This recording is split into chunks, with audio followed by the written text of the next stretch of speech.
Cette semaine à info.tvc, un retour sur la consultation publique de la MRC de la Matapédia concernant le projet de règlement des véhicules désaffectés.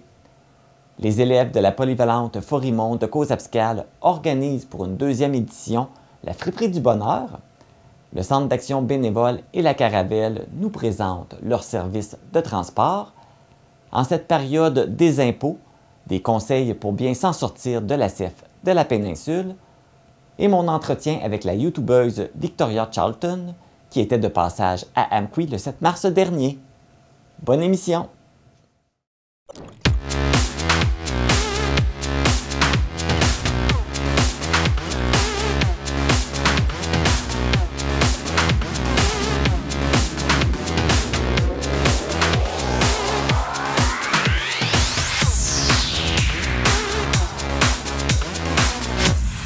Ici Marc Baudouin, bienvenue à cette édition du vendredi 22 mars 2024 d'info.tvc.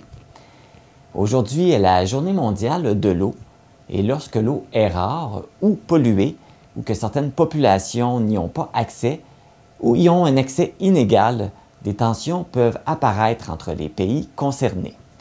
C'est pourquoi l'édition 2024 se concentre sur le thème « L'eau pour la paix ». Mettait en exergue le rôle crucial de l'eau dans la consolidation de la paix mondiale.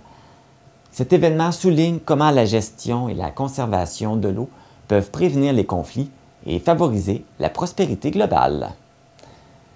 Débutons maintenant avec les actualités matapédiennes.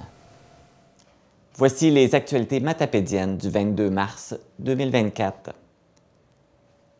Le 14 mars dernier, la route 132 à l'intersection du chemin du Pont-Couvert à Amqui a été le théâtre d'une collision mortelle. L'incident s'est produit aux alentours de 18h50 alors qu'un camion-remorque de 53 pieds et un véhicule de type VUS ont été impliqués dans une collision frontale. La conductrice de la voiture, une septuagénaire, a été transportée à l'hôpital dans un état critique où elle a succombé à ses blessures dans les heures qui ont suivi. Pour sa part, le conducteur du camion s'en est sorti indemne. Au lendemain de l'accident, la Sûreté du Québec a indiqué que l'enquête tendait à démontrer que la conductrice circulait en sens inverse de la circulation au moment de la collision. Rappelons que la circulation a été interrompue dans les deux sens durant la soirée. Un deuxième accident s'est produit à Amqui lundi dernier, le 18 mars, aux alentours de 16 heures. Deux véhicules sont entrés en collision près de l'intersection des rues Desbiens et Sainte-Ursule. 3 personnes ont été impliquées dans cet accident et ont tous été transportées au centre hospitalier pour des blessures mineures. La cause de l'accident n'a pas été identifiée. La municipalité de Val-Brillant invite la population à une séance d'information et de discussion concernant le projet de la phase 3 du camping. Cette rencontre permettra de rétablir les faits, d'expliquer les décisions du conseil et de permettre à la population de poser leurs questions concernant ce projet. La séance d'information aura lieu jeudi le 28 mars à 19h30 à la Cédrière, au 38 rue des Cèdres à Val-Brillant. À la suite de cette rencontre informative, le processus référendaire se poursuivra et une nouvelle date de signature du registre sera fixée en avril et sera transmise par le biais d'un avis public. À l'occasion de la fête de Pâques qui sera célébrée à la fin du mois, le musée Matamaja, en collaboration avec le Centre Éclosion de Cauze-Abscale, organise pour les enfants de 3 à 10 ans une grande chasse aux œufs sur son site. L'activité se déroulera le samedi 30 mars à 10 h au musée, au 53 rue Saint-Jacques-Sud, à Cauze-Abscale. Si vous voulez que votre enfant puisse participer à cette chasse aux œufs, son inscription est obligatoire. Consultez la page Facebook Site patrimonial de pêche Matamaja pour accéder au lien d'inscription. Une fiche d'inscription doit être remplie par enfant. L'entreprise d'articles de sport et de plein air ProNature Amqui a procédé à son tout premier souper bénéfice, le souper des chasseurs, le 24 février dernier à la salle communautaire d'Amqui. L'événement a permis de rassembler les chasseurs de la région pour partager cette passion commune et d'offrir les profits à une cause. Les fonds recueillis, qui totalisent 19 500 $, ont été remis à l'organisme Les Grands Amis de la Vallée afin de le soutenir dans sa mission d'œuvrer au bien-être des jeunes de la région. Suite au succès de cette première édition, le Souper des chasseurs sera de retour en 2025. Dans le cadre de la Journée internationale des droits des femmes, Tourisme Gaspésie a mis à l'honneur 10 femmes grâce auxquelles le tourisme local prend toute sa couleur et qui se démarquent par leur contribution et leur parcours. Parmi celles-ci, on retrouve Geneviève Barrette, propriétaire de l'auberge L'Ambassadeur à Amqui. Geneviève Barrette est à la barre de l'établissement depuis 16 ans et est constamment à l'affût d'innovations à apporter à l'offre de son établissement pour le bien-être de sa clientèle. Elle a également siégé au conseil d'administration de la Chambre de commerce de la Matapédia pendant plusieurs années et est très impliquée dans le développement de l'industrie touristique gaspésienne et matapédienne. Félicitations Geneviève pour tout ce travail accompli. Voici maintenant les actualités sportives. Les maîtres nageurs du club de natation Nataqui ont participé à la compétition La Manche 6 Saint-Patrick qui s'est déroulée à Victoriaville le 16 mars dernier. 3 maîtres nageurs ont été récompensés pour leurs efforts. Davy Boudreau a gagné 2 médailles d'or aux 50 mètres brasse et aux 100 mètres brasse, 1 médaille d'argent aux 100 mètres d'eau et 1 médaille de bronze aux 25 mètres d'eau. De son côté, Caroline Giroux est revenue avec 2 médailles d'argent aux 100 mètres 4 nages et aux 50 mètres papillon et 2 médailles de bronze aux 100 mètres papillon et aux 25 mètres libre. Et Maïdine Galdem a monté sur la première marche du podium aux 25 mètres libre et sur la deuxième marche du podium aux 100 mètres papillon. La prochaine compétition pour les maîtres nageurs sera le championnat québécois des maîtres qui se déroulera les 19, 20 et 21 avril à Pointe-Claire. La Matapédia fait sa marque dans une toute nouvelle discipline sportive et acrobatique. Le parcours est une discipline qui consiste à se déplacer le plus rapidement possible d'un point A à un point B en franchissant des obstacles qui rappellent l'entraînement militaire, tels que des murs à grimper, des rampes et des barres. L'Amqouien Benjamin Ross a décroché la médaille d'or lors de sa participation à la compétition la deuxième Coupe Québec Parcours Volet Speed One, qui se déroulait au club de gymnastique Olpa de Joliette la fin de semaine du 16 et 17 mars. Il s'agissait d'une toute première participation à une compétition de parcours pour Benjamin Ross qui s'entraîne au club Gymnastique d'Amqui. Félicitations, Benjamin. C'est ce qui complète les actualités matapédiennes.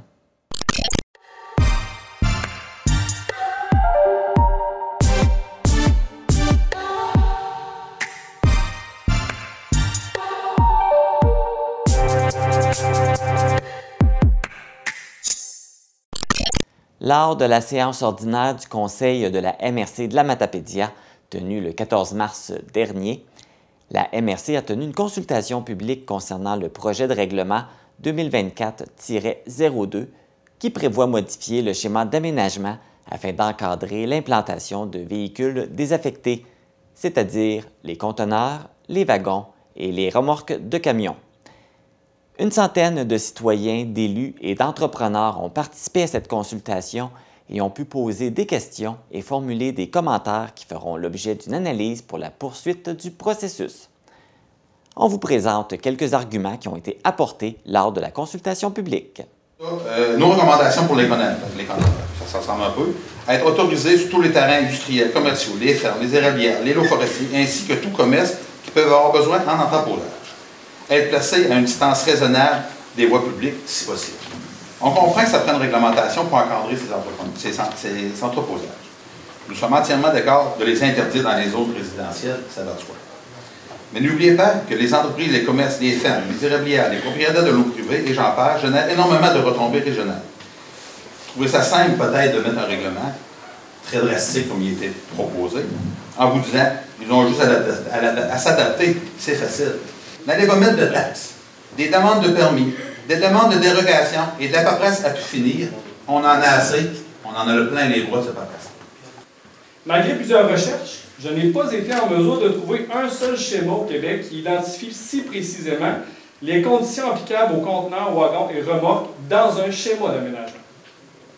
Alors pourquoi le projet de règlement de la MRC vise à être si restrictif en imposant des normes d'encadrement précises telles qu'un nombre maximal de conteneurs, que ceux-ci soient uniquement autorisés dans les zones industrielles contraignantes, que ceux-ci doivent être dissimulés de toute rue ou de tout quartier résidentiel par un écran végétal mature ou une clôture opaque. On voudrait savoir combien il y a de zones industrielles contraignantes dans la Matapédia. Moi, je vais aller voir M. Desjardins parce que ça dépasse mes compétences. Malheureusement, on n'a pas cette donnée-là. Mais on peut trouver la réponse. Mais remarquez une chose avant un instant. Ce qui peut être fait à l'intérieur d'un délai relativement rapide, c'est faire un recensement, puis on pourrait le mettre pour diffusion sur le site web. Vous voulez bâtir un règlement là-dessus, vous ne savez pas c'est quoi les zones? On ne sait pas combien il y en a sur le territoire. C'est quoi les zones? Parce que les zones contraignantes sont régies par les règlements municipaux. Exactement. Ce n'est pas la MRC qui nomme les zonages. Donc, c'est les municipalités. Fait qu'il va falloir recenser dans les 18 municipalités où sont les zones contraignantes pour pouvoir répondre à la question. Pour juste faire du pouce, merci M. Desjardins pour votre réponse.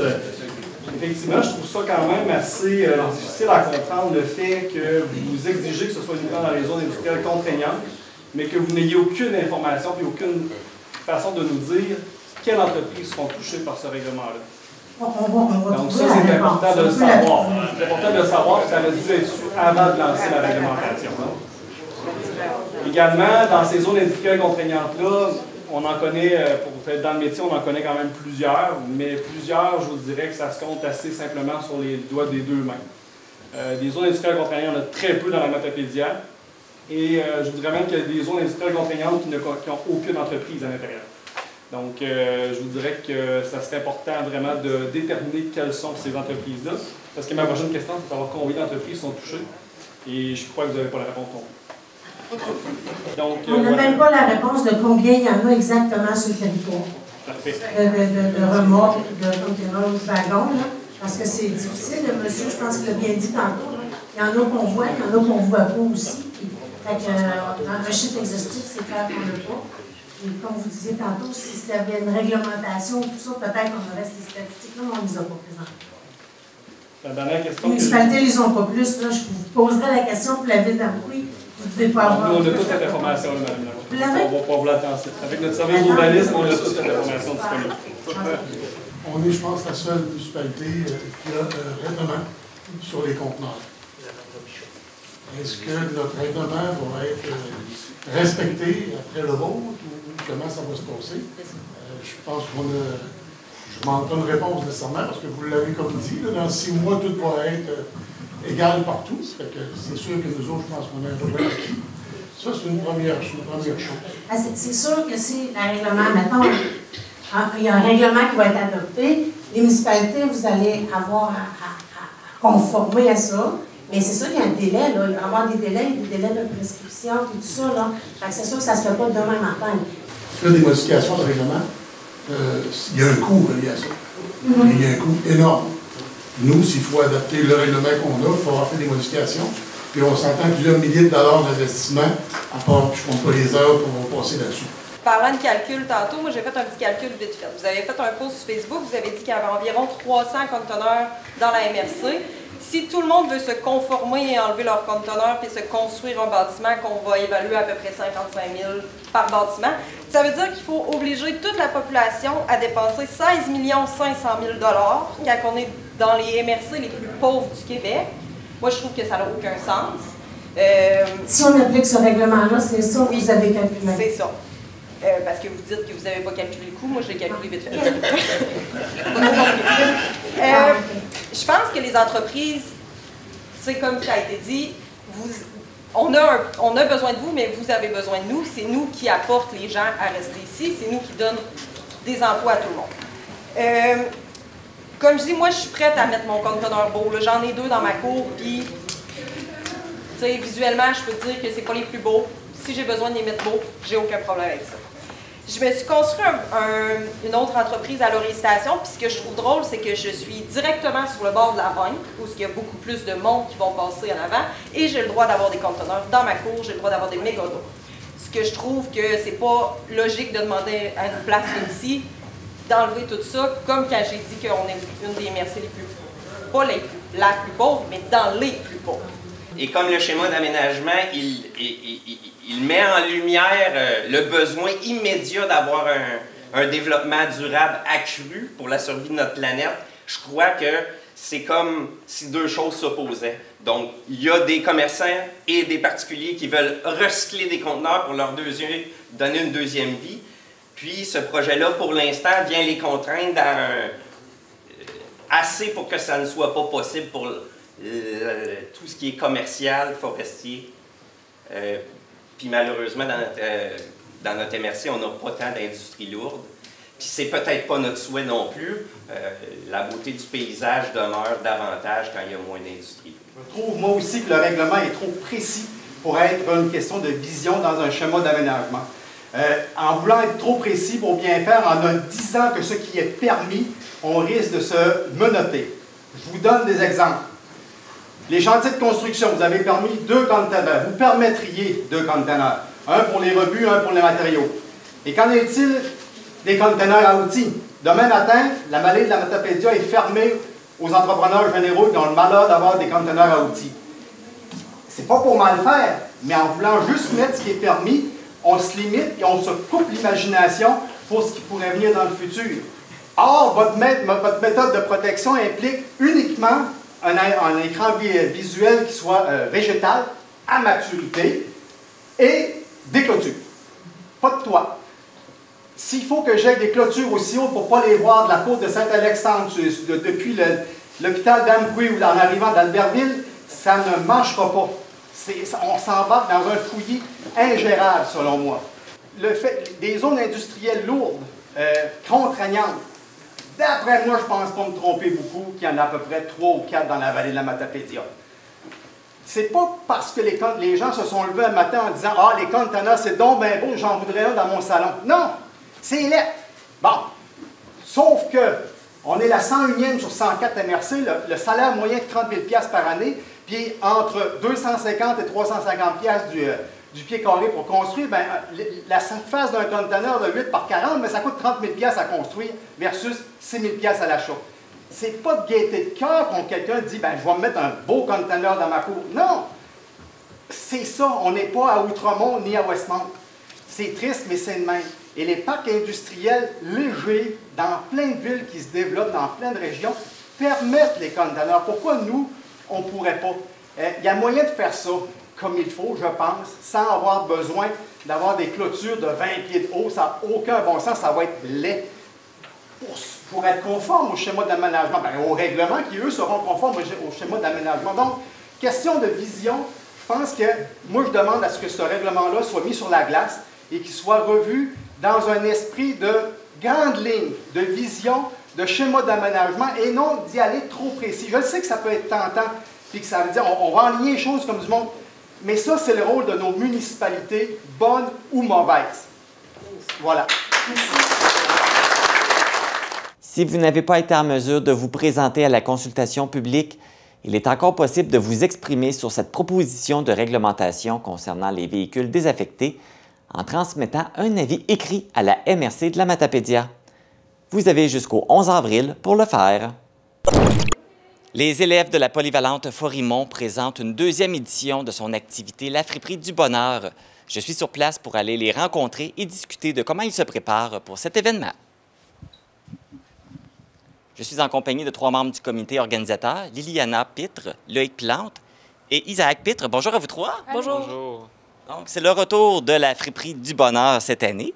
Vous aviez eu une belle édition l'année dernière. Comment ça s'était passé? C'était quoi les résultats? Ben, on a eu 150 personnes qui sont venues visiter pour acheter des vêtements. Puis on a vendu 27 tables. Et puis cette année, c'est de retour. L'année dernière, vous aviez une subvention pour organiser l'événement. Cette année, non, mais vous avez quand même décidé de le ramener. Pourquoi? En fait, c'est vraiment pour voir le bonheur des gens, leur sourire quand ils achètent des vêtements. Puis en plus, c'est écologique, donc voilà. L'année dernière, c'est beaucoup de la vente de vêtements. Est-ce que c'est la même chose cette année? Oui, c'est la vente de vêtements de taille 14 ados pour XXL small et, dans le fond, les tailles plus. Excuse. Puis les accessoires de bijoux, les accessoires mode comme des bijoux, des ceintures et des souliers. Est-ce qu'il va y avoir des nouveautés cette année? Ben oui. En fait, on a reçu des paniers d'épicerie pour pouvoir aider les acheteurs à pouvoir transporter leurs propres choses. Comme ça, ils ne seront pas obligés de marcher avec les mains pleines. Exactement. C'est une très bonne idée. Oui. Il y avait aussi l'année passée une halte bouffe et une halte garderie. Est-ce que ça a des retours aussi également? Alors, l'halte bouffe est de retour, mais pas l'halte garderie à cause de certaines circonstances. Donc, dans la halte bouffe, qu'est-ce qu'on va pouvoir retrouver? Alors, on va pouvoir retrouver des cafés, sucre, crème et lait, des jus d'orange, des jus de pommes, des pommes et des muffins. Quand va avoir lieu l'événement et où? Il va avoir lieu le 4 mai à la Polyvalente Florimont, 145 Saint-Luc, cause apicale, porte numéro 2. Et puis comment ça va se dérouler cette journée-là? En fait, l'ouverture va être à 6h30 à 9h30 pour les vendeurs qui vont placer leurs vêtements à leur table. Puis de 9h30 à 11h, ça va être l'ouverture à tous. Là, on parle comme cette année, les gens vont pouvoir louer des tables et ça va se faire bientôt. Donc, les gens qui sont intéressés justement à vendre des vêtements, comment ils doivent procéder? Ils doivent passer par le site Facebook de la Friperie du Bonheur et réserver des tables entre le 1er avril et le 10. Donc, bientôt, là, les gens, il faut qu'ils surveillent ça, ils vont pouvoir réserver leur table. Est-ce qu'il y a des frais pour louer la table? Oui, ça va coûter 20 $ pour une table, puis je pense que ça vaut le coup. Oui, bien, oui, justement, avec le ménage du printemps qui s'en vient, les gens vont pouvoir se débarrasser des vêtements qu'ils ne portent plus, qui vont pouvoir donner une deuxième vie à leurs vêtements. Est-ce que les gens qui veulent venir acheter, ils ont un moyen de paiement particulier? Est-ce qu'ils peuvent payer en argent? Ils vont pouvoir payer avec la carte? Ils vont pouvoir, pour la halte bouffe, ils vont pouvoir payer en argent liquide, pas par carte, mais pour payer avec les vendeurs, admettons, ça pourrait totalement être tout moyen de paiement, échanger des vêtements. C'est au choix du vendeur. Ça s'en vient bientôt. Vous faites de la publicité aussi là, pour annoncer l'événement. Oui, alors, comme dans certains commerces, on est allé poster nos pancartes, on leur a demandé la permission et certains ont répondu oui. Alors, vous pouvez en voir un petit peu dans tous les commerces, un petit peu partout dans la cause apicale, Amqui, Sébec et d'autres villes aux alentours. Et puis, nous avons donné des petits cartons aux élèves pour présenter aux parents. Vous n'êtes pas les seuls dans le comité organisateur. Il y a d'autres personnes avec vous. C'est qui? Oui, alors, il y a moi-même, Isaac Pitre, Loïc Plante, Liliana Pitre, Alicia Tardif, Rosalie Lemieux et Delphine Royer. Et je pense que vous avez d'autres personnes aussi qui vous aident là, autour de tout ça. Oui, alors on a Isabelle Lavoie, notre professeur, et puis nous avons Jessica Rivard de Tremplin de Travail. Donc, il y a une belle équipe derrière tout ça. Hey, ça s'en vient bientôt. Est-ce qu'il reste encore des choses à préparer? Il va nous rester toutes les préparatifs, genre juste avant que les gens arrivent, bien sûr, à préparer, mais sinon, on est quand même prêt. Vous êtes prêts d'attaque? Vous avez hâte à cette journée-là? Vraiment. Bien, je vais vous souhaiter une belle journée avec votre Friperie du Bonheur, puis j'espère que vous allez avoir beaucoup de succès. Merci beaucoup. Merci. Toute la population est invitée à la Friperie du Bonheur qui se déroulera le samedi 4 mai de 9h30 à 11h30 à la Polyvalente Florimont de Cause-Apicale. Pour toutes les informations, consultez la page Facebook Friperie du Bonheur. Vous avez besoin de transport pour vos déplacements? Dans la Matapédia, il y a plusieurs organismes qui offrent ce service. Pour bien démystifier quel service de transport répond à vos besoins, je reçois Pascal Rioux, qui est la directrice du Centre d'action bénévole de la Matapédia, et Natacha Galland, qui est la directrice du transport adapté et collectif La Caravelle de la Matapédia. Bonjour à vous deux. Bonjour. Allô? Ça va bien? Ben oui. On est ici pour parler de transport. Alors justement, vos deux organismes offrent des services de transport. Alors, dites-moi, en quoi ça consiste, ces services de transport? Nous, chez nous, c'est effectué par des bénévoles. Fait qu'il faut que les gens réservent 48 heures à l'avance leur déplacement, puis qu'ils se contentent de faire le déplacement pour quoi qu'ils ont réservé. Là. Fait que s'ils réservent pour aller chez le médecin, ils ne peuvent pas se rajouter à ça des commissions. à part s'il le dit. Puis le pourquoi qu'on fait ça, c'est qu'on veut vraiment que les gens respectent l'horaire, parce que nous, on a peut-être donné un autre transport aux bénévoles. Fait qu'il faut vraiment que les gens respectent ce qu'ils ont demandé comme transport.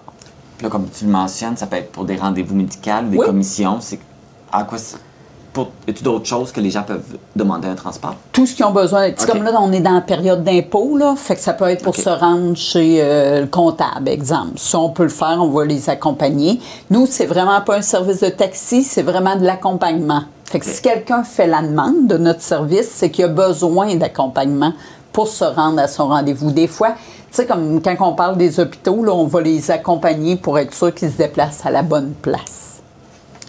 On va se diriger du côté de la Caravelle.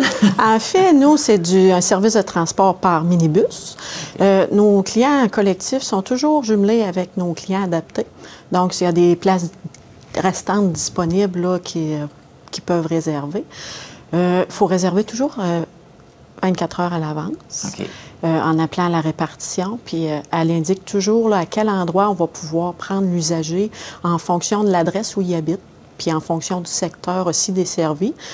Présentement, on va pratiquement tous les jours, là, Cause-Abscale et Sébec, là, matin et soir. Le midi, c'est moins fréquent, mais à toutes les fois, là, on peut toujours s'informer en appelant la Caravelle, puis on l'explique, à l'usager. On n'est pas un taxi non plus. Okay. On peut aller, on fait un peu pour le transport scolaire, pour le CA, entre autres, pour aller à des rendez-vous médicaux, que ce soit à l'hôpital ou au CLSC ou au GMF.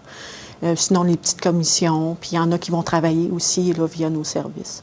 OK. Donc, c'est vraiment pour des rendez-vous, des besoins particuliers, spécifiques. Bien, c'est un peu pour tout le monde. Là. Les gens y appellent, puis si, exemple, il veut aller de Cause-Abscale à Amqui, puis il a envie d'aller au métro, puis il y a des commissions autour, bien, on le débarque au métro, puis après ça, on lui dit qu'on peut le reprendre au métro ou à un autre point d'embarquement à une autre heure donnée. S'il y a d'autres choses qu'il veut faire, il peut être aller rechercher ailleurs. Oui. Est-ce que ça s'adresse à une clientèle particulière ou c'est tout le monde peut avoir accès à ces services-là? Chez nous, je vous dirais que plus souvent, c'est les aînés. C'est les gens qui ont des besoins, qui ont plus souvent leur auto. Fait que c'est à eux en particulier, mais on aide un peu monsieur, madame, tout le monde. Il faut qu'à un moment de leur vie qu'il y ait un besoin là, parce qu'on n'est pas un taxi, je te l'ai dit, Marc, et je le répète, nous ne sommes pas un taxi. Donc, si quelqu'un est apte à prendre le taxi, qu'il prenne le taxi, là. OK, c'est plus un service de dernier recours. La personne ne peut pas prendre le taxi, elle n'a pas de voiture, là, à ce moment-là. Oui. J'ajouterais que c'est un service complémentaire au nôtre, parce que nous, on va faire plus la première partie, les gens autonomes, qui sont capables de marcher quand même sur plus de 500 mètres, puis qui sont capables de se mouvoir facilement pour le volet collectif. Puis, exemple, quand ils ont des rendez-vous médicaux à l'extérieur de la vallée de la Matapédia, bien là, on va les référer à nos collègues du CAB pour là, voir si c'est possible avec eux. Puis, nous, c'est ça, on fait, Marc, pas juste la vallée, là. On se rend à Rimouski comme on peut se rendre à Montréal, là. On se déplace vraiment, puis on va aussi en bas, là, la Gaspésie, on le fait aussi. C'est toujours des bénévoles qui nous font ça.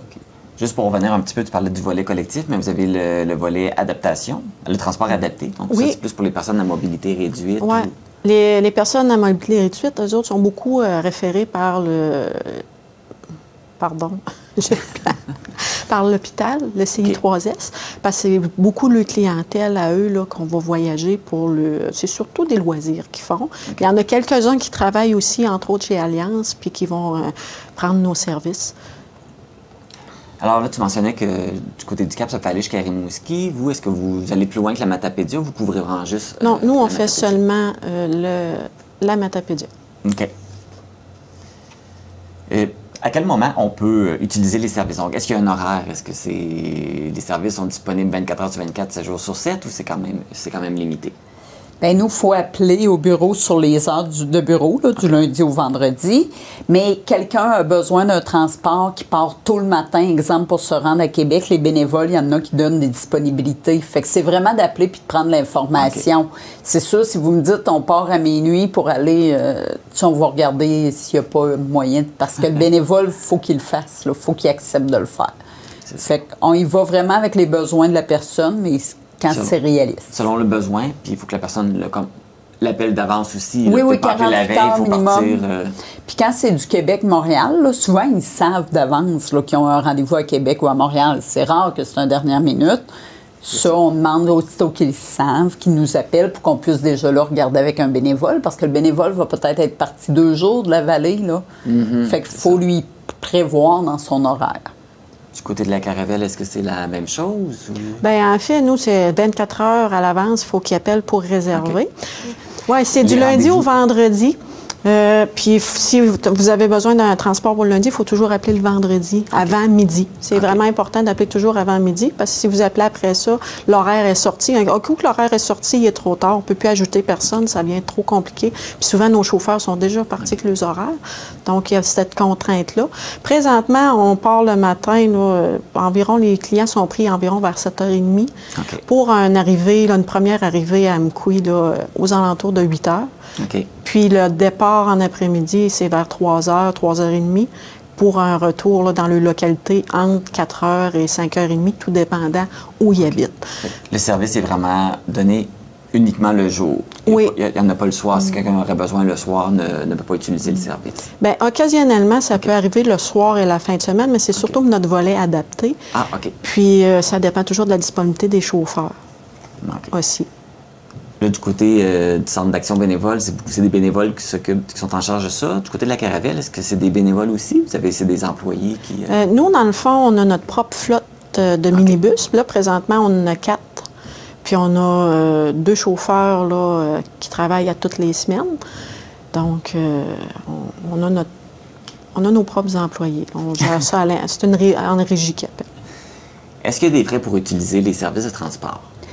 Oui, chez nous, il y a des frais. Ça y va avec un dédommagement au kilomètre. Fait qu'on demande aux gens là, leur lieu de résidence, où ce qu'ils vont, puis la répartitrice chez nous va pouvoir leur dire quel coût qu'il y aura associé à ce déplacement-là. Nous, c'est 4 $ par déplacement le jour. Puis s'il y a des soirs, bien là, c'est un frais différent. Puis la fin de semaine, c'est 5 $. La rencontre aujourd'hui, c'était aussi pour présenter les services, mais aussi pour montrer les différences de services. Je pense que c'est important aussi de voir, on le voit là aussi avec les réponses que vous avez données, que quand même c'est différent selon nos besoins. Vous allez même distribuer aussi un petit dépliant qui... Vous allez recevoir ça dans votre boîte aux lettres. Fait qu'on vous demande de le garder pour vraiment être capable de vous référer à qui vous avez besoin. Puis... l'autre côté, il y a un petit aimant, fait que vous pourrez le mettre sur votre réfrigérateur. Là. Fait que vous allez garder nos numéros, puis vous allez pouvoir appeler pour prendre des renseignements. Puis je pense que là-dessus, on voit bien la différence entre les deux. Qu'est-ce qui correspond à notre besoin? Qu'est-ce qui est mieux d'appeler le Centre d'action bénévole ou la Caravelle si on a besoin de déplacement? Oui, parce que ça arrive souvent là, qu'on reçoit des coups de téléphone, puis qu'on se les réfère un et l'autre. Là, des fois, on va vous inviter à appeler au CAB, puis vice-versa. Eux autres aussi vont nous envoyer des clients qui ont appelé chez eux. Pascal Rioux, Natacha Galland, merci beaucoup de nous parler de ces services de transport qui sont bien utiles. J'imagine que vous devez avoir beaucoup, ça doit servir beaucoup, là. Vous devez être bien occupé là-dessus. Bien, merci. Merci, Marc. Merci. Si vous avez besoin d'un transport pour vous rendre à vos rendez-vous, je vous rappelle les options qui s'offrent à vous, le Centre d'action bénévole de la Matapédia, que vous pouvez contacter au 88 629 4445. Non, 4456, pardon. Le 629 4456. Et le transport adapté collectif, la Caravelle de la Matapédia, au 88 629 1502. Pour nous joindre, composez le 418-629-4503 ou écrivez-nous à journaliste@tvcmatapedia.com. Restez à l'affût de toutes nos activités en nous suivant sur Facebook. Vous pouvez également regarder nos émissions en vous abonnant à notre chaîne YouTube. Le mois de mars est synonyme du mois des impôts, une période qui peut causer bien des soucis financiers. On vous en parle dans quelques instants à la chronique de la CEF.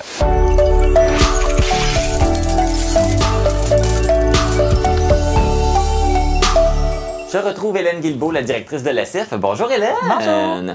Donc, on parle des impôts. Ah oui. On s'en revient chaque année. Ah oui. C'est stressant, la mauvaise période des impôts. C'est juste de savoir, j'ai toutes mes papiers, j'ai toutes mes affaires. Ouf, à un moment donné, ça peut même nous empêcher de dormir. Oui, bien là, c'est ça. Puis on s'entend, on est déjà suffisamment stressé par nos finances ces temps-ci, donc on pourrait se sauver ce stress-là.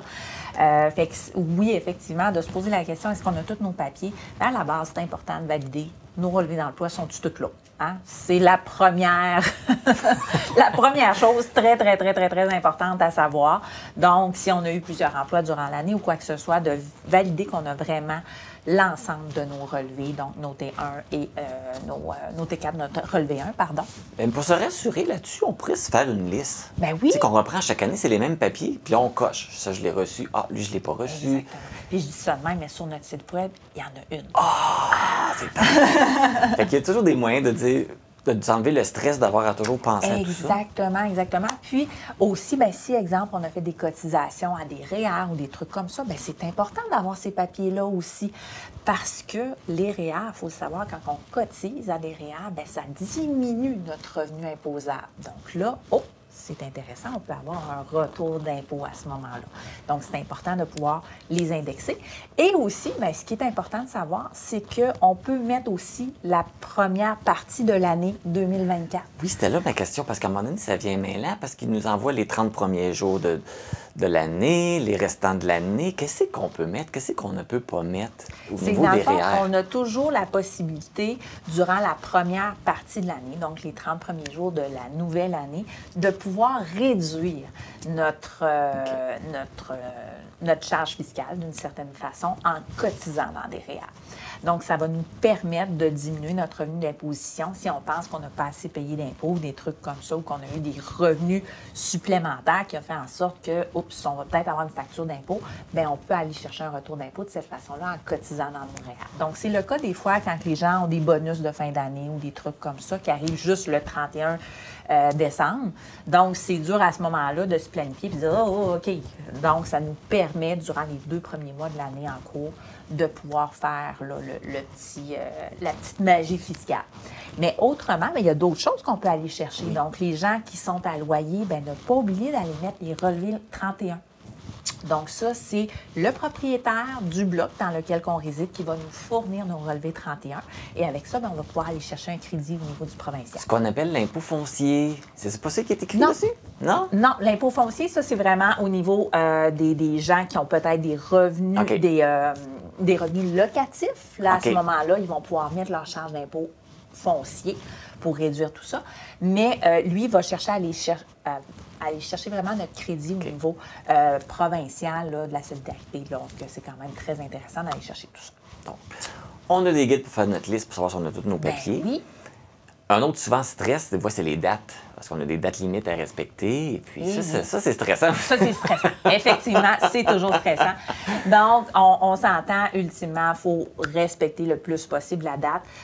Mais bon, on en fait des rapports d'impôts qui datent des années et des années en arrière. Il n'y a personne qui nous tape sur les doigts si on fait ça en retard. C'est qu'il y a des frais d'intérêt. Si on doit de l'argent, bien, il va y avoir des frais d'intérêt qui vont être calculés sur l'argent qu'on doit. Si, par contre, on en reçoit, ce qui est le cas de la majorité des gens qui font des rapports d'impôts, on s'entend là, la plupart des gens reçoivent des crédits d'impôt. Bien là, à ce moment-là, malheureusement, le gouvernement, lui, ne nous donne pas d'intérêt. Hein? S'il nous doit de l'argent sort, il ne nous paiera pas d'intérêt dessus, malheureusement. Mais c'est sûr que l'idéal, c'est toujours de respecter les dates pour éviter les problèmes. Oui, c'est ça. C'est toujours plus facile de cette façon-là. Et dans des cas de doute, bien aussi, on peut faire affaire avec un comptable. Il y a quand même des possibilités de faire nos rapports d'impôt de façon autonome, à la maison, avec des logiciels en vente libre ou disponibles gratuitement ou à faible coût sur le web. On a d'ailleurs une capsule de formation aussi sur notre site web pour aider les gens.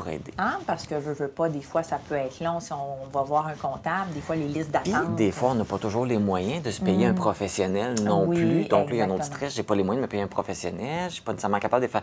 Y a-t-il d'autres soutiens qu'on peut avoir? Bien oui, il y a des organismes aussi dans le secteur qui offrent des cliniques d'impôt, en fait, là, pour permettre aux gens de pouvoir bénéficier là, d'impôts à faible coût. Donc, ici, dans la région de la Matapédia, effectivement, là, il y a une clinique qui existe. On peut avoir un soutien. Parce que c'est pas évident non plus de faire ça tout seul. Même si on a un guide, puis on a le logiciel, c'est pas... Mais sauf que les logiciels sont quand même bien faits. Aujourd'hui, Oui. on fait juste rentrer nos montants dans les Oui, cases, puis c'est ça se fait tout puis- seul. Je l'ai déjà essayé, puis c'est magique. Là. Exactement. Puis, tu sais, ils nous posent plein de petites questions. On a juste à y répondre. C'est quand même assez simple. Il ne faut juste pas paniquer. Hein? C'est Oui. souvent ça là, Ben, c'est souvent ça. qu'on a peur. Mais tant et si longtemps qu'il n'est pas envoyé en bout de ligne, on n'a pas de raison de paniquer. Et si, exemple, dans le cas qu'on fait soi-même son rapport d'impôt et que, justement, bon, on reçoit un crédit, puis que, tu sais, on n'est comme pas sûr, parce que ça peut arriver. Hein? Moi, je l'ai fait moi-même, mes rapports d'impôt, puis bon, ça arrive que je peux faire des erreurs ou des trucs comme ça. Ça arrive à tout bon humain de faire des erreurs. Donc, si, exemple, on reçoit un crédit, bien, dépensez-le pas, ce crédit-là. Laissez-le de côté. Hein? Donc, parce que si, exemple, on a fait une erreur, puis finalement, ben, on doit le rembourser, le crédit, bien, au moins, il ne sera pas dépensé, puis on n'aura pas besoin de se mettre dans le pétrin, là, ultimement, là, dans l'année en cours. Oui, souvent, parce que quand on reçoit de l'argent, on peut dire, dès que vous recevez le rapport d'impôt, payez-moi. On a cette option-là. Fait qu'on se fait payer tout de suite. Mais après ça, il y a la révision du rapport d'impôt. Fait qu'il peut y avoir des changements qui sont apportés. Et ça arrive souvent. C'est souvent des montants qui sont réajustés par le gouvernement. C'est des montants qu'on n'a pas, nous, nécessairement, qu'on n'a pas accès. Qu'on n'a pas, exactement, qu'on n'a pas nécessairement calculé, parce qu'aussi, peut-être qu'on n'a pas obtenu ça par courrier ou peu importe. On a peut-être changé d'adresse, on n'a pas eu toutes nos informations fiscales. Donc, ça fait en sorte que, bon, oui, peut-être ça va débalancer le rapport d'impôt en bout de ligne à la fin de l'année. Fait que toujours attendre que la révision soit faite. Oui, exactement, exactement. Quand on a reçu notre avis de cotisation, généralement, ça dit que tout est réglé, tout est canné, donc tout est beau. Fait qu'on ne dépense pas. Si, exemple, on a le retour d'impôt tout de suite, on ne le dépense pas. Par contre, si on a une facture d'impôt à payer, à ce moment-là, oui, on la paye tout de suite. Et à ce moment-là, si, exemple, il y a un changement, bien là, le gouvernement va nous rembourser. Parce qu'il faut savoir que si on ne la paye pas tout de suite, bien là, il y a des frais d'intérêt qui se calculent automatiquement. Donc, c'est quand même important de pouvoir régler le solde rapidement là, pour éviter des frais jetés à la poubelle. Ouais. Là, on parlait aussi des fois qu'il peut y avoir un délai quand on fait affaire à un comptable, une personne qui est spécialisée dans les impôts. Ce qu'on peut dire, c'est de ne pas attendre avant de s'en réserver un. On est obligé d'avoir tous nos papiers pour se réserver quelqu'un pour faire nos impôts. Exactement. Pour réserver notre place. Si on a déjà un stress face à tout ça, de dire qu'on ne veut pas faire notre rapport d'impôt, bien c'est bien parfait. On fait affaire avec un professionnel. Sauf que, bien c'est ça. Si, exemple, là, cette année, bon, peut-être là, on est un peu à la dernière... Bien, pas à la dernière minute, on s'entend. Ils vont être faits quand même, là. Mais c'est ça, peut-être que vous voudriez qu'ils soient faits plus rapidement. Donc, c'est possible déjà, dès le mois d'avril, de pouvoir dire, bien, écoute, je réserve mon comptable pour l'an prochain. Hein? Donc, ça... Oui, c'est ça. C'est réservé, puis dès que tu as tes papiers, tu lui envoies. Tu sais que ta place est réservée, puis tu sais que tu vas les avoir. Puis c'est important aussi de savoir qu'on est imputables de nos rapports d'impôt. Donc, oui, on les donne à un professionnel. Bon, des fois, c'est des professionnels avec des grandes firmes, donc dans ce moment-là, c'est moins problématique, cette situation-là. Mais des fois, c'est des gens qui font ça, qui ont un petit contrat de travailleur autonome sur le côté pour permettre justement d'aider les gens à faire les rapports d'impôt. Mais il faut savoir que ces personnes-là ont aussi la possibilité de faire des erreurs. Hein? Donc, c'est important, quand on envoie le rapport d'impôt, valider les informations, valider si tous les papiers ont vraiment été partis. Ne faites pas une confiance aveugle. Donc, vraiment de vérifier les informations fiscales qui sont marquées, parce que c'est facile de peser un chiffre de plus, puis ça fait en sorte que, oups, on va gagner 350 000 au lieu d'en gagner 35 000. Oui, c'est quand même facile à vérifier, même si on n'est pas des experts. On fait juste regarder, est-ce que le montant a été rentré? Oui. Ça, exactement. Donc, parce que veut pas, oubliez pas, c'est votre signature qui est en bas, c'est elle qui fait ça. On parlait justement de faire... Oui, on fait confiance, mais pas nécessairement une confiance aveugle. On garde quand même un œil sur nos choses. Mais justement, par rapport à ça, c'est pas toujours évident non plus de choisir quelqu'un. Comment on choisit? Ça prend une relation de confiance. Hein? Ça prend la relation de confiance, ça, c'est sûr et certain. Quelqu'un que, bon, vous allez donner vos papiers aujourd'hui, mais ça va être possiblement la même personne qui va être là l'an prochain et dans 5 ans. Parce que, veut pas, la situation fiscale, bien, c'est quelque chose quand même de personnel. C'est quelque chose quand même aussi qui est évolutif. Donc, c'est le fun de pouvoir avoir la même personne qui nous accompagne dans tout ça. parce que justement, cette personne-là va peut-être pouvoir nous donner des conseils aussi par la suite. Donc, oh, j'ai remarqué, à chaque année, il arrive telle chose dans ton rapport d'impôt, il y aurait ça que tu pourrais faire pour éviter ça. Alors que si on change de fiscaliste ou de personne référente à chaque année, bien, à ce moment-là, ça peut être dur d'avoir des conseils à plus long terme, d'une certaine façon. Peut-être une petite prudence sur, je voudrais amener ce point-là, sur prendre quelqu'un qu'on connaît. J'ai quelqu'un dans ma famille qui en fait, je confie à lui. Y a-t-il un bémol sur, vu que on parlait justement, c'est personnel, nos finances et tout ça, de confier à un ami, quelqu'un de la famille, est-ce qu'il y a une prudence à avoir à ce niveau-là? Il y a quand même une prudence à avoir, effectivement, parce que, veut pas, cette personne-là va avoir l'entièreté de vos informations financières, va avoir aussi votre numéro d'assurance sociale, va avoir quand même beaucoup de choses envers elle. Et ça fait en sorte que, bon, peut-être un ami, un petit verre de trop dans le nez, va peut-être donner certaines informations dans un party de Noël futur ou peu importe, sur votre dossier personnel.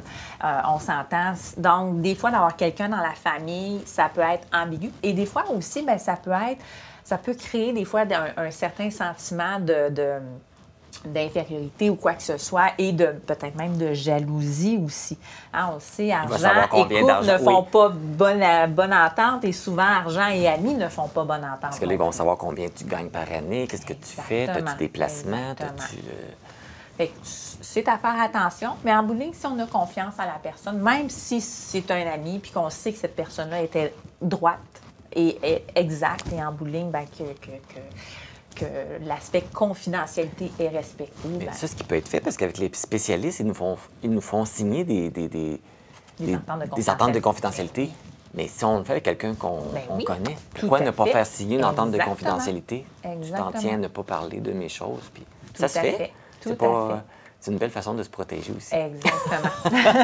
Là, on parle beaucoup de choses. On peut peut-être récapituler ce qui est important à penser quand on fait les impôts. Bien, se trouver quelqu'un. quelqu'un. Ça, on fait ça dès le début de l'année si on veut avoir quelqu'un pour faire nos impôts. Exactement. Avoir nos papiers. Hein, ne pas oublier aussi vraiment des petits papiers qu'on se dit, bah, ça, j'ai pas besoin de ça. Hein? Donc, vraiment, là, tout ce qu'on reçoit comme enveloppe, on apporte ça à notre rapport, notre comptable. Et aussi, bien, des fois, des factures, justement, qu'on ne pensait pas. Factures de frais médicaux, les frais de garde, pharmacie. La pharmacie. Toute dépense aussi qui est engendrée pour les personnes aînées, pour le maintien à domicile. Donc, ça, c'est des factures quand même qui peuvent être importantes à conserver pour les rapports d'impôts qui peuvent nous permettre d'obtenir de beaux petits. Oui, puis des fois, on n'y pense pas, mais c'est toutes des choses que ça peut être utile. Puis si on ne le sait pas, mets-le dedans, puis notre conseiller va nous dire non, j'en ai besoin, non, j'en ai pas besoin. Exactement. C'est mieux d'en avoir plus que passer. Donc, avoir tous nos papiers. Autre chose à penser? De vraiment valider par la suite, une fois que le rapport d'impôt est fait, de vraiment valider l'exactitude des informations, parce que veut pas, bien, c'est votre rapport d'impôt à vous. C'est pas le rapport d'impôt à Pierre-Jean-Jacques. C'est votre rapport d'impôt à vous. Vous en êtes responsable. Donc, et après, si on reçoit de l'argent ou on en paie, attendre peut-être avant d'aller trop vite. On attend la cotisation finale, donc ça va nous permettre de nous garantir vraiment le montant qui nous est dû ou que l'on doit en bout de ligne. Et bien, c'est ça, si on a aussi des factures à payer, bien, les payer immédiatement parce que ça fait mal de l'intérêt dans le vide. Là, on dit tout ça comme ça fait beaucoup d'informations, c'est beaucoup de choses, mais si les gens ont des questions entre-temps, peuvent contacter la CIF. Tout à fait. Nous, on ne fait pas de clinique d'impôt à proprement parler, mais c'est donner des informations. Exactement, on donne des informations. Puis n'oubliez pas, sur notre site web, acfpeninsule.ca, il va y avoir une section avec un aide-mémoire pratique là, pour les impôts 2023. Parfait. Bien, Hélène, merci beaucoup encore pour aider les gens à passer une période des impôts là, avec la tranquillité. Merci. Merci. L'animatrice, autrice, créatrice de contenu et youtubeuse spécialisée dans les histoires de crimes, Victoria Charlton, était de passage à Amqui le 7 mars pour une conférence dans le cadre des activités organisées par la Bibliothèque Madeleine Gagnon d'Amqui. J'ai eu le plaisir de la rencontrer. Voici mon entretien avec Victoria Charlton. Victoria Charlton, merci d'avoir accepté notre invitation. Ben non, merci à vous. Bonsoir, ça va? Ça va bien. Oui.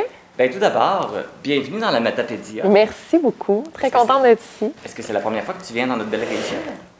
Je suis allée à Matane il n'y a pas longtemps. Ça fait partie de la Matane? Non. Ah, pardon. Ça fait partie de la Matanie, mais c'est juste à côté. OK. C'est pas très loin. Donc, c'est la première fois ici, oui. OK. Donc, bienvenue. Merci, merci. Tu es venu ici pour présenter une conférence. En quoi ça va consister? Moi, je fais pas beaucoup de conférences. Je suis quand même de nature timide. J'aime pas parler devant les gens, fait que je les sélectionne. Il faut pas que ça soit trop compliqué. Par exemple, là, je vais parler de mon parcours, comment je fais mes vidéos, quel type de vidéos je fais. Dans une autre conférence aussi, on m'avait demandé de parler des cas là, de disparition ou de meurtre, mais j'étais moins à l'aise de donner des conférences pour ça. Fait que j'aime mieux parler de mes choses à moi. Tu vas parler plus de ton parcours personnel que de parler de ce que tu fais. Oui, à peu près, oui. Nous, on va parler un petit peu de ce que tu fais. Ben oui, c'est parfait, ben oui. Donc, oui, tu te spécialises dans le true crime, ou en français, les vrais crimes. Donc, d'où ça vient, cette passion pour ce genre d'histoire? Oui, ben moi, j'ai toujours été fascinée, intriguée par ces histoires-là. Je me rappelle quand j'avais genre 6-7 ans, il y a une jeune fille qui a disparu à Montréal, puis genre, je la voyais sur les journaux, puis ça me faisait peur, puis je demandais à ma mère qu'est-ce qui est arrivé, puis de me raconter l'histoire encore, puis encore, puis encore. Fait que ça m'a toujours un peu fascinée, puis quand j'étais à l'université, je faisais ma maîtrise, je travaillais comme professeur, puis j'ai comme eu envie de lancer ma chaîne YouTube, puis de parler de l'histoire de crime. Là, justement, il n'y avait pas vraiment de true crime, c'était pas tant à la mode à l'époque, puis ça l'est devenu, mais moi, ça a toujours resté mon intérêt principal. Parce que là, il faut préciser, c'est le genre de crime, c'est pas c'est pas sur de la drogue, c'est vraiment des histoires assez particulières qu'on pourrait quasiment s'imaginer. On voit ça dans des films, on a de la misère à s'imaginer que ça arrive dans la vraie vie. On peut parler d'enlèvement, de viol, de toutes sortes d'histoires quand même un peu dark. Oui, dark. Oui. Fait que tu as écrit des livres, tu as ta chaîne YouTube. Comment tu fais pour trouver tes sujets et trouver tes invités? Bonne question, parce que c'est ça. J'ai ma chaîne YouTube où je vais... Bon, c'est une série sur ma chaîne que j'appelle Victoria en studio. Donc, je reçois des gens en studio, puis en mode podcast, interview. On parle de souvent des victimes de crimes ou tout ce qui est relié au monde du true crime. En fait, je reçois beaucoup d'emails là, dans une semaine. Fait qu'il y a des gens qui vont me raconter leur propre histoire. Il y en a qui vont me dire hey, ma tante a disparu, peux-tu en parler sur ta chaîne? Fait que ça me fait beaucoup de sujets déjà. Puis moi, de mon côté... ben j'en mange, là, du true crime. Puis bon, tu sais, c'est une drôle de façon de dire ça, mais j'aime beaucoup lire là-dessus. Donc, sur Reddit, je vais trouver des bonnes histoires. Puis j'essaie toujours de garder de la sensibilité à travers ça. Là. Oui, c'est du divertissement, mais il faut toujours penser qu'il y a des victimes d'impliquer. C'est les gens qui t'écrivent pour... Presque toujours, oui. Ah oui? Oui. Ça va quand même... Fait que les gens veulent parler de leur histoire. Oui, parce qu'on pense tout le temps que le true crime, bon, est-ce qu'on profite des gens? Mais en fait, c'est souvent ça, c'est les gens, ils veulent qu'on en parle, puis par exemple, une disparition, là, je pense à une disparition d'une jeune fille à Québec en 1965, puis ses frères m'ont écrit pour me demander d'en parler, puis ils pensent pas que moi, je vais résoudre l'affaire, mais ils sont contents qu'on en parle encore autant d'années plus tard. Là. Okay. Oui, parce que là, les livres que tu as écrits, c'est des best-sellers. Tu as beaucoup de personnes qui te suivent. Tu as des millions de personnes qui écoutent tes podcasts, tes entrevues. Es-tu surprise de cette popularité-là? Ben, c'est toujours très flatteur. Puis quand je fais des séances de dédicace, je suis toujours contente de voir qu'il y a autant de monde. Je m'attends toujours à ce qu'il n'y ait pas de monde. Puis quand il y en a, je suis vraiment contente. C'est sûr, je pense que je suis arrivée comme au bon moment. Au bon endroit, au bon moment. Tu sais, moi, j'ai commencé ma chaîne YouTube, justement, le true crime, c'était même pas un terme qu'on connaissait tant que ça. Puis ça a explosé. Là. Il y a des podcasts partout, des émissions de télé, des documentaires sur Netflix. Fait que j'étais comme là quand ça a commencé. Puis je suis bien contente parce que moi, c'est ça, c'est ma passion. Là. J'aime ça faire des recherches, j'aime ça raconter des histoires, rencontrer des familles, faire un peu d'enquête à travers. Là, Justement, Comment t'expliques justement que les gens s'intéressent tellement à ce genre d'histoire-là? Je pense que c'est juste... Pour beaucoup, c'est comme un intérêt morbide. Là. Je dis toujours, tu sais, la théorie que... Mettons que tu passes sur l'autoroute, il y a un accident, mais tout le monde ralentit pour voir qu'est-ce qui s'est passé. Fait que je pense que c'est un peu ça, le true crime. Mais... outre l'intérêt un peu morbide, bien, je pense qu'on peut réellement aider aussi à faire avancer des cas qui sont irrésolus. J'imagine que c'est un peu ça l'objectif qui est derrière le choix de tes sujets, c'est peut-être faire avancer des causes ou peut-être que des situations ne se reproduisent pas non plus. Exactement. Oui, définitivement. Tu sais, par exemple, moi, tout ce qui est tueur en série, affaires résolues, j'en parle un peu moins. J'aime vraiment mieux parler d'histoires qui ne sont pas résolues. en espérant pouvoir aider à la résoudre, là, justement. Et puis, ça fait avancer. Est-ce que tu as eu des dossiers qui ont avancé, justement, grâce peut-être à des... Pas concrètement, non, mais moi, c'est sûr, j'ai reçu parfois des indices par DM là, sur Instagram que moi, je vais transmettre aux familles, qui vont transmettre à la police. Je donne une plateforme à des gens, surtout sur mes podcasts, par exemple. Ma mère, elle a été assassinée en telle année, ça n'a jamais été résolu, mais moi, j'invite cette personne-là à raconter son histoire. Puis par la suite, elle se fait contacter souvent pour recevoir des indices qu'elle va transmettre aux policiers. Donc, pas concrètement, mais on fait avancer des dossiers, je crois. Dans toutes les histoires que tu as étudiées, que tu as regardées, que tu as revisitées, y en a-tu une que tu as trouvé le plus insensée? Laquelle tu as trouvé la plus insensée? Il y en a tellement, mais je pense à la dernière. J'ai fait des recherches cette semaine pour une vidéo qui est arrivée en 2022. Là, sans trop embarquer dans les détails, là, mais c'est en Louisiane. C'est 2 parents comme de classe moyenne, là, vraiment, qui ont des bonnes jobs. Puis ils ont une fille autiste qui avait une phobie sociale extrême, puis ils l'ont juste laissé mourir sur son sofa. En fait, ouais, grosse négligence extrême, là. Je ne vais pas entrer dans les détails parce que c'est dégueulasse, mais ça m'a tellement... ça m'a bouleversé, cette histoire-là, vraiment. J'y pense encore, puis je racontais justement à mon mari cette histoire-là, puis j'étais comme, tu peux-tu croire comment c'est arrivé? Ouais. Il y a même une photo de ces 2 personnes-là, les parents, ils posent devant leur sapin de Noël, puis on voit le sofa où leur fille est morte, mais elle est restée là, couchée pendant 12 ans de temps, elle s'est jamais levée. Elle faisait ses besoins sur le sofa. Fait qu'ils sont devant le sapin, puis elle est morte. En tout cas, je veux pas dire. Ouais, il y a beaucoup d'histoires de même. Et y en a-t-il c'est-tu la même qui t'a touchée ou qui... Ouais, ben là, récemment, ouais, c'est pas mal ça qui m'a bouleversée. Mais il y en a beaucoup des disparitions, surtout au Québec, ou des meurtres irrésolus au Québec, quand je suis en bon contact avec les familles, puis on se parle quand même régulièrement. Là, c'est sûr que ça me touche beaucoup plus. Ouais. Parce qu'avec tout ce que tu lis, avec tout ce que tu vois, comment tu fais pour gérer ça, pour pas que ça t'empoisonne? Ah, je fais beaucoup d'anxiété. Je sais pas si c'est relié, mais non, mais c'est sûr que ça fait 7 ans que je fais ça avec une vidéo par semaine. Là. J'ai peut-être 400 vidéos sur ma chaîne YouTube, mes livres, donc j'ai pas le choix nécessairement d'un peu me faire une carapace, me forger une carapace pour passer d'une histoire à l'autre, ouais. Oui, t'as pas le choix, parce qu'à un moment donné, avec tout ce que tu dois... Toutes les informations que tu lis, tu vas trouver, ça doit être quand même assez... Oui, c'est pas toujours, disons, comme sujet. Ouais. Et là, tu es ici présentement pour faire une conférence. Est-ce que tu vas en faire d'autres? Est-ce que tu as plusieurs conférences de prévues? Non, c'est pas mal la dernière, la deuxième et la dernière. Non, peut-être je vais en faire éventuellement si les demandes se présentent. Mais ça me demande beaucoup, là. C'est très stressant pour moi. Je suis pas trop à l'aise, donc on verra, ouais. Sinon, qu'est-ce qui s'en vient pour toi? As-tu d'autres projets en... Oui, j'ai une émission de TV sur Vrai là, qui vient de sortir. Fait que si les gens veulent regarder ça, c'est Évaporé. Puis ça s'appelle comme ça. Donc, c'est moi qui enquête sur des personnes disparues, qui essaie de les retrouver. Et je vais avoir une nouvelle émission qui va sortir aussi sur Vrai. Ça s'appelle Road Trip Fatal. Ça va sortir au printemps. Donc, encore de beaux projets qui s'en viennent pour toi. Oui, très contente. Merci. Merci de nous avoir choisis pour merci. ta conférence ici. Je suis très contente d'être ici. Et puis, je vais te souhaiter une bonne conférence, puis une bonne continuité, puis beaucoup de succès là, dans tes projets. Merci beaucoup. Les vidéos et les épisodes de podcast de Victoria Charlton sont accessibles par l'entremise de sa chaîne YouTube. Vous pouvez également vous procurer ses ouvrages dans toute bonne librairie. À découvrir si vous êtes amateur d'histoires de crimes mystérieuses, déconcertantes et non résolues. Informatique Barest est responsable de l'entretien du matériel informatique de votre TVC. Informatique Barest, vente et réparation d'ordinateurs, services commerciaux et résidentiels. 418-629-INFO.